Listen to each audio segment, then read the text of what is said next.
ugu dambeyn waxa jirta xarun la yiraahdo xarunta dhaqanka macada waa dhaqankii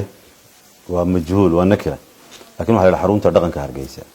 dhaqanka Soomaalida dhaqanka Kristaanka dhaqanka Islaamka dhaqanka Almaaninta macada xarunta maxaad ka ogtahay xarunta waxaan ku ogeeyay xitaa xarun dhaqan biis oo aanay ahayn dhaqan wanaajin dhaqanka biiso xaruntaas waa xarunta keenta dhalinyarada iyo wiilashu inay isdhexgal fool sameeyaan ciyaaro ay ugu tala galeen iyo labisiyo aan wanaagsanayn oo shariicada waafaqsanayn way keenaan thaqafo iyo aqoon inteen yahayna way soo waaridaan nimanka la sheegayo iyo gabar martaba la keeno iyaduna ahay dumarkan waxyaalahan u ololeeya iyaduna waa keeneen xaruntaasi waa xarun soo waarida dhaqamo ayna shaqo ku lahayn oo dhaqamadii ummadaha kale ee kufriga ay keentaa fan la yaab leh oo ku socda si cajiibana waa u habeesan tahayo aad dareemi karayso in looga goleeyahay in meel fog dadkeena gaarsiiso sida uga xarunta iyo cidii shaqo ku laba waxaan leenahay xaruntaasi dalkan ma anfacdo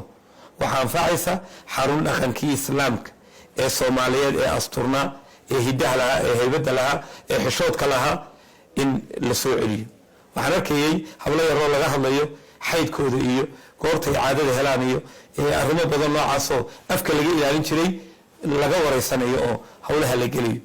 marka xaruntaasi waa xarun aan sinaba anfacayn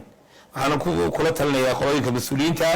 inay arrinka talaabo ka qaadaan oo xaruntaasi khad loo dhigo cad oo ay ku hagaajin karto dhaqankeeda hadaan ku hagaajinayna albaabada loo laabo oo meel dhaanta leeyahay bedel waxay ka dhigan tahay inay ku casuumaan dad yani ku caana luwaadka yani waxa yaraan waxa laba qof baa cadaaday gabadh 15 tibi iyo nin wuxuu haymi 18 ama 19 aan ilaado maxay ka dhigan tahay maxay muujinaysaa waxay muujinaysaa arrimaha dhiirigeliya oo ay helaan naadigii kuwa noocan sameeyay misliinta naadigii misliyaadka dumarka way adduunkii Ilaahay qaarabay batay laba qof oo noocaas oo ku sintan arrinta mushkiladda ah inaad ka soo casuunto madadbaad weey waa cadda iyo hadal malaha waa dhiirigelin iyo dacwad iyo baaq lagu baaqayo inay dadku inxiraafaan oo dhaqankoodii subana ay ka tagaan waana qadiida aan la gaban inna kama baqanin dawladda aan ixtiraamin diin baan ixtiraamin culimo baan ixtiraamin aqoonyahan iyo waasiyo iyo saraadin baan ixtiraamin waayeel iyo dad kale aan ixtiraamin way bareereen inay ummadda sanka ka marmarayaan waxaan wanaagsaneyn qadiyadana si cad ilaa maanta ugama cudur daaran markii ugu badnaa maqray wuxuu ahaa anagu maanaan aqoon si kala loo soo sameeyo cudur daaran khaysa waan meel gaarsiismin baan maray waxba naga gelin bay kuleeyeen anaga buugiisa noqotay bay kuleeyeen wax soconayma waxa weeyaan waxa uu yeelatay inuu waa macruuf min qof qarsoon baba ahayn